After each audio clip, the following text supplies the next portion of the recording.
What's going on, everybody? Kalipus Tech here, coming back at you with another video. In this video, I'm going to be giving you my first impressions of the Samsung Galaxy A54 5G. Now, of course, as the name suggests, this phone is the successor to last year's Samsung Galaxy A53 5G. They came out around spring of 2022, so definitely stay tuned for that comparison because it is coming. And as always, if you do want to get some information about pricing and availability, definitely check out the description, where we'll be linking to that, as well as several other videos about the phone as I make them. But with that being said, let's get into it. Now, before we get too far into the phone itself, let's take a look at what comes in the box. And as you probably know if you've been following Samsung for a while, there's really not going to be a whole lot in here. But essentially, on the outside of this little mini box thing, we got a SIM card removal tool. Then inside, we got a quick start guide and a USB-C cable. And keep in mind, this is a double-sided USB-C cable. So if you have like a normal USB 2.0 wall adapter, then obviously you're not going to be able to use that with this. So unfortunately, no wall adapter here, but I feel like that's been a thing, especially with Samsung for a while now. So I'm not really too surprised, but all the same, if you don't currently have a wall adapter, then with this phone, you will have to get one. Now, moving on to the phone itself, with the Samsung Galaxy A54 5G, we're getting a 6.4-inch 120Hz Super AMOLED display, so really nice here. With this display, we're getting a 1080p resolution, a PPI of 403, and a 19.5:9 aspect ratio. So as you might expect from a higher-end A-series phone like this, we are getting a really nice display. The 1080p resolution gives us a real sharp, crisp image. With the Super AMOLED, not only are we getting really nice brightness and pretty vibrant colors, but the viewing angles are also really good too. So if you're outside in the sun, for example, or really in any bright area, the phone is going to be really easy to see. With the 120Hz refresh rate, the movement on the screen is a bit faster and smoother, and this is going to make the phone feel a bit more premium to use. The display itself is made of Corning Gorilla Glass 5, so definitely really durable, and it does feel really nice too. So even though this is like a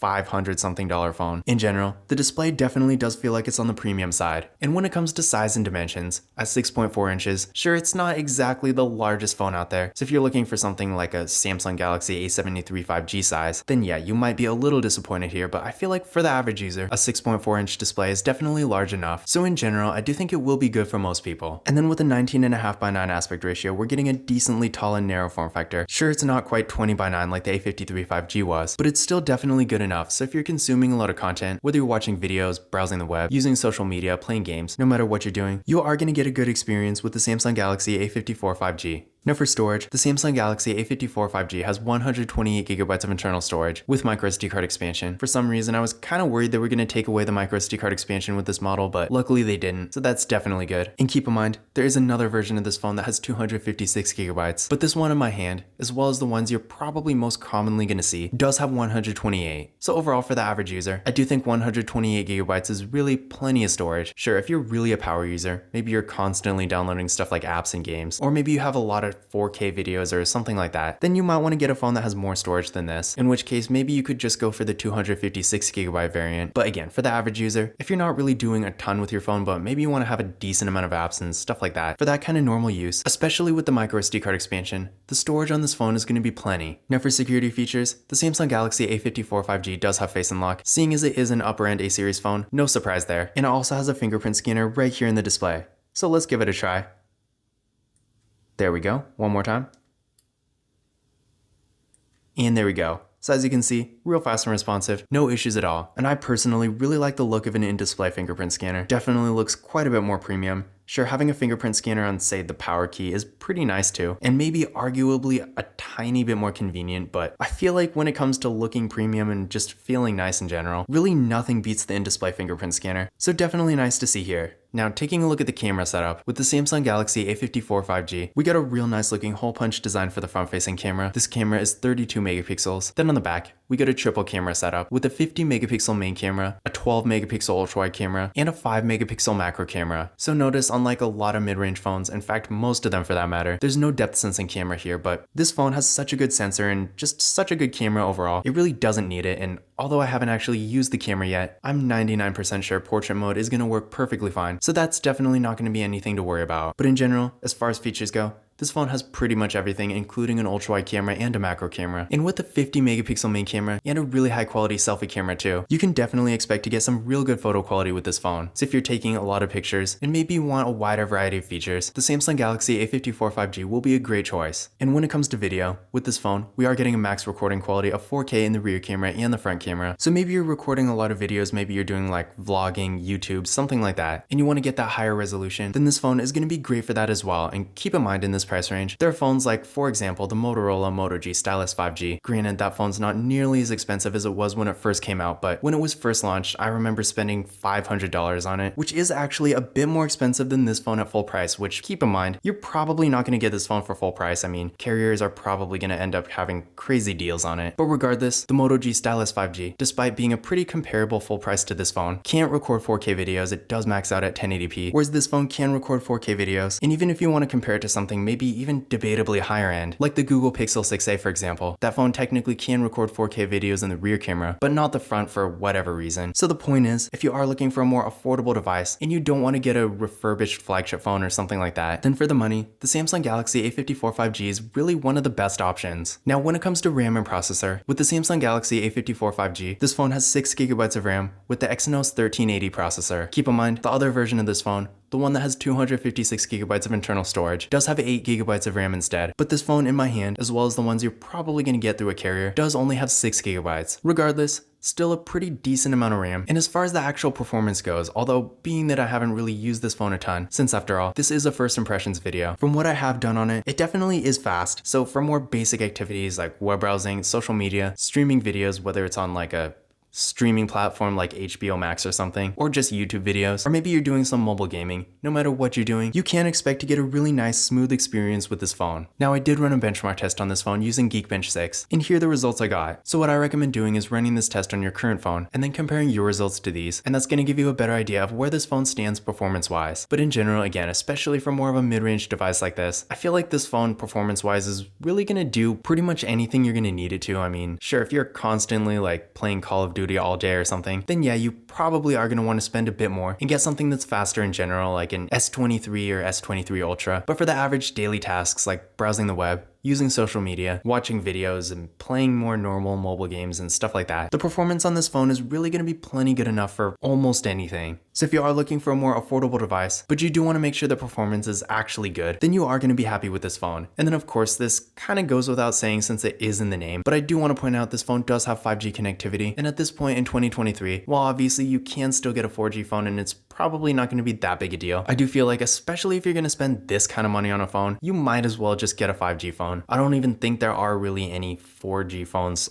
over $400 anymore. And if there are, you should probably avoid them. But yeah, in general, at this point in 2023, 5G is really the future. So if you are looking for a new phone, then I would definitely recommend making sure whatever you get has 5G connectivity if you can. Now for the battery, with the Samsung Galaxy A54 5G, we're getting a 5000 mAh battery that supports 25W fast charging. So pretty much the standard issue A series battery. Sure, the fast charging compared to like the A14 5G is a little bit better, but it's pretty much the same. I want to say every Samsung Galaxy A series phone in 2023 does also have a 5000 mAh battery. So definitely great there. With this kind of battery, at least in the US, a 5000 mAh battery is pretty much the largest battery you can get in a smartphone. So if you want something that does have really good battery life and longevity, then the A54 5G is going to be a great choice for you. And then with the fast charging, keep in mind, to actually utilize the full 25W charging, you will need a fast charger that's that strong. And if you don't have one, I have linked to my favorite one in the video description, so definitely check that out. But overall, if you do have a 25W fast charger, in my experience, the charging speed on this phone is great. So really when it comes to the battery, in pretty much every way, if you are looking for a phone in this price range that does have a really good battery, then this is going to be one of the best options. Now for the software, the Samsung Galaxy A54 5G does have Android 13, and of course it does come with it, so you can expect several other major updates in the future. I believe it's going to get 14, 15, 16, and 17, so definitely great software support there. And keep in mind, at this point in 2023, not a ton of phones actually have Android 13. It's kind of weird. I know pretty much every Samsung phone has it now, but when it comes to like OnePlus and Motorola, well, I'm sure they are going to get the update pretty soon now. Last time I checked, they all still have like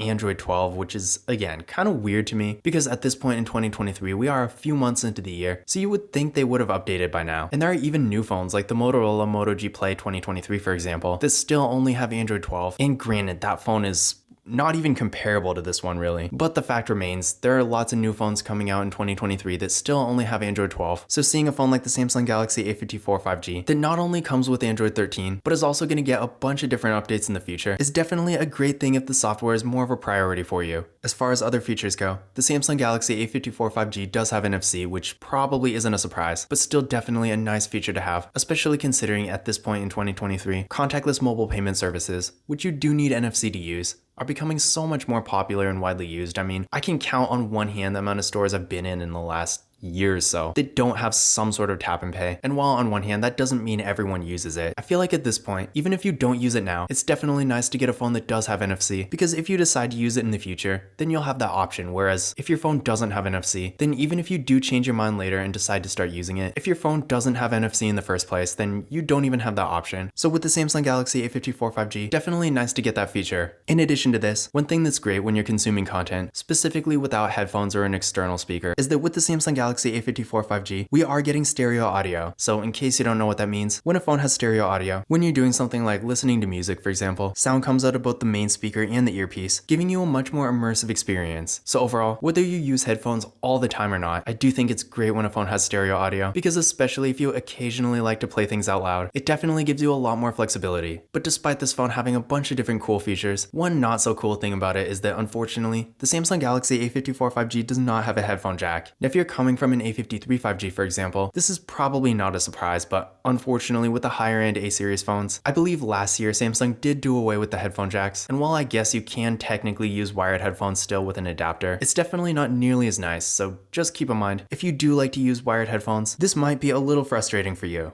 The Samsung Galaxy A54 5G also does have IP67 dust and water resistance, so basically up to 1 meter for 30 minutes, so pretty good there. I don't recommend actually doing that. Definitely don't take the phone in the pool with you or anything like that, but if you are in an environment where you're exposed to dust and water more often, then this is definitely a great phone to have. Now taking a look at the overall design here, the phone definitely does look and feel really premium for what it is. The bezels are really thin, so it gives a nice sleek modern look, and unlike a lot of lower end phones, or well, I guess the bottom bezel is a tiny bit thicker, but really not by much. So overall it does give a nice even appearance, and again the front facing camera looks really clean too. So in general, definitely a nice looking phone here. The sides are made of an aluminum-ish material I think, and the back is made of glass. Now make of this what you will, you can kind of see fingerprints. Personally, it doesn't really bother me too much because I just wipe my phone down a lot, but in general I know a lot of people don't really care for that glossy back, but I do think it adds a nice premium touch, so that's definitely good. And another nice thing here, I really can't convey this over a video, but the phone really does feel nice. I mean, in addition to having a decent amount of weight to it, it just feels like a much more premium phone than it actually is. I mean, even compared to the Samsung Galaxy S21 FE that I am using to record this video, the A54 5G honestly feels quite a bit more premium, and even compared to my iPhone 13, which obviously is a much higher end device, albeit a little bit older, but the Samsung Galaxy A54 5G feels similar, if not even a bit nicer. So the bottom line here is, while on one hand, most people are probably going to use a case anyway, so having nice materials and a cool looking design really only matters so much. But even aside from that, having good build quality, a decent amount of weight, and really good materials in general is still going to be nice regardless of a case. So if you are looking for a more affordable phone that's a bit more premium than the average phone in this price range, then I do think you will be happy with this phone. But in conclusion, my overall first impressions of the Samsung Galaxy A54 5G. In general, I feel like this phone is pretty much exactly what I expected. On one hand, it does have some pretty significant upgrades from the A53 5G, namely the processor. It is quite a bit faster. It also does look and feel a bit more premium, and while I haven't compared them side by side yet, I do think the camera is a bit nicer too. But on the other hand, I feel like the changes are a bit more subtle, and there's really nothing drastic. I mean, the A53 5G for what it is was pretty much the perfect mid-range phone anyway, and Samsung really just kind of added onto that. So overall, if you are expecting it to be like a night and day difference, you might be a little disappointed, but from what I've seen so far, I do think the Samsung Galaxy A54 5G is really a great phone. And if you're looking for more of an affordable 5G device that might not be the absolute best at anything, but is really good at almost everything, then the Samsung Galaxy A54 5G is probably going to be a great choice for you. Now once again, if you do want to see the latest info on pricing and availability, definitely check out the link in the video description, because especially with a newer phone like this, I do imagine this is probably going to change quite a bit. But that's it for this video. If you enjoyed it and found it useful, be sure to give it a thumbs up and hit that subscribe button. Don't forget to follow Kalipis Tech on Twitter and Instagram. And as always, I will see you in the next video.